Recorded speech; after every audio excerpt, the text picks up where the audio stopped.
By far one of the best things about Splatoon 2 is that it's got co-op, so if you're a little worn down from a losing streak in the standard multiplayer battles, you can sometimes head off to do a little hard graft for Grizzco, collecting power eggs and golden eggs from Salmonid that inhabit murky seas somewhere else in this weird and wonderful world of Splatoon. Your haul then earns you points which go towards a few lovely rewards, so even if co-op is not your main thing, it's still well worth playing. Yes, it boils down to being a horde mode, effectively, but if you're not ready for the challenges that you are going to face, then it can easily catch you out. So here's 8 tips and tricks for success in Salmon Run.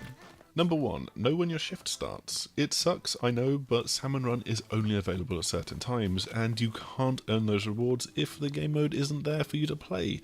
Thankfully, you can check out when it's going to go live in the game's menu. Just bring up the X button menu in the Inkopolis Plaza, head over to Stages section, and then down to Salmon Run, and you'll be able to see the next 5 planned events. Sadly, this information is not available in the Nintendo Switch Online app for iOS and Android, which I think is a real shame and something we've talked about elsewhere. On the plus side, Salmon Run is actually around quite a lot during this first week, with good 12 or 24 hour long windows in which you'll be able to hunt Salmonid on 2 different maps. Number 2. Learn how to defeat the boss Salmonid.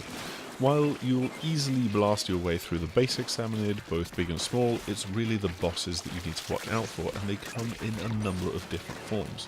The Salmon Run tutorial runs you through how to defeat each one in turn, so you're not going in completely blind, but as the game can get very hectic, you will need to be able to quickly spot and deal with each boss, whether that's throwing bombs into the flyfish rocket launchers, shooting the pilot on the rear of the long steel eel, or whatever it is that you're facing. Number 3. Communicate with your teammates. Even if you're not using chat headsets or the Nintendo Switch Online app, which is going to be very niche, you can still communicate with your teammates. Just tap on the D-pad, you've got up and down, and you can ping other players with a come over here or a booyah kind of alert, and use that to tell them where the next boss is coming from, where the egg drop-off point is, and so on. At the same time, when you're downed, this then turns to a little cry for help. Number 4. Be quick with those golden eggs. You get power eggs from every Salmonid that you kill, but the real aim is to do away with the bosses, who then drop 3 golden eggs each. You need to grab these and bring them back to the drop-off point, and there's a quota to reach in each wave, which it isn't that hard to achieve, but the more eggs that you grab, the better, because they add up to getting more rewards. The only things to be aware of are that the drop-off point can change and move around the map between waves, so it might be down on the beach or up on a platform, and also smaller Salmonid will try and grab these eggs and dash off back into the sea if you give them half a chance. So be quick, go as a group, grab them all, and then you can focus on finding the next boss as quickly as possible. Number 5. Master all of the game's weapons. Salmon Run has got a couple of maps, but they're not the only thing that can change between each session. You're also forced to use loaned weapons from Grizzco, with 4 available at any time, and you're assigned one of these at the start of each wave.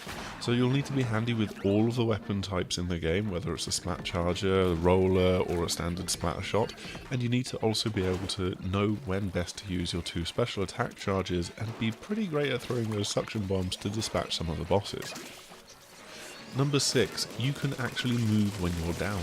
This is by far and away my biggest tip. Say it goes wrong and you get splatted by the Salmonid.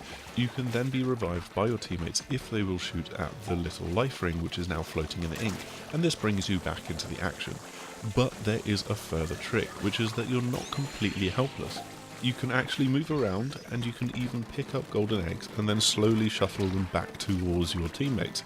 This is so vital when the chips are down and you're really backed into a corner. Number 7. Be ready for fog, high tide, fireflies, and nighttime. Salmon Run really knows how to kick your ass when it wants to, and it can really swarm you with enemies and bosses as you level up in the mode.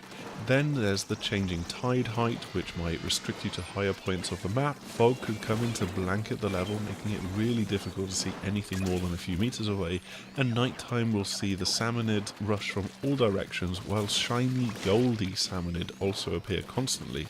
They drop a lot of eggs, so this is actually the best time to grab tons and tons of golden eggs, if you can manage to survive.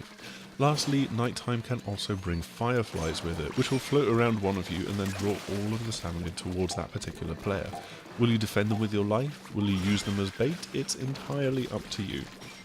Number 8. Team up with friends. This is a pretty simple one. Just team up with your friends because you'll know that they'll try and have your back, and if they don't, well, you know where they live and you can get revenge on them next time you see them.